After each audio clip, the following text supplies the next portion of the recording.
So on this assignment, you are going to be comparing Hinduism to Buddhism.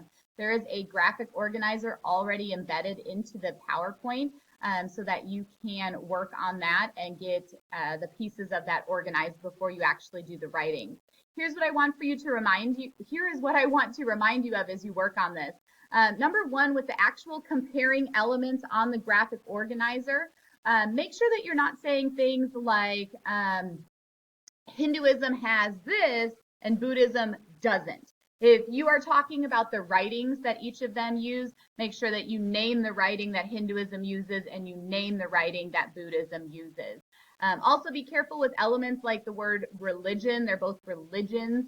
Although technically correct, I think that there's enough other elements that you can use when you are doing the similarities section.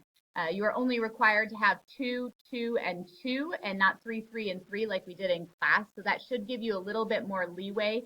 And there's enough similarities between the two religions or philosophical ideas that allow you to construct the assignment without saying that they're both religions. So look within the religion and the attributes of the religion in order to determine that.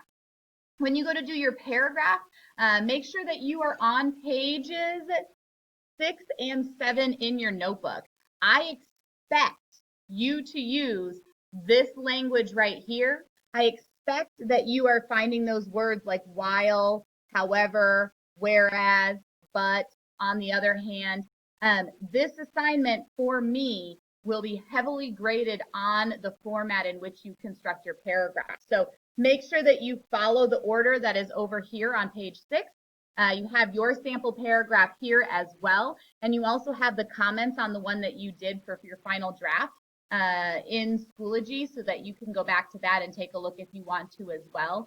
But I will tell you that this is huge points for me for it to be in the correct order. So I'm looking for those topic sentences, the transition sentence. I'm looking for similarities first, followed by differences second. So make sure that you hit that notebook, pages 6 and 7, and you got this. Good work.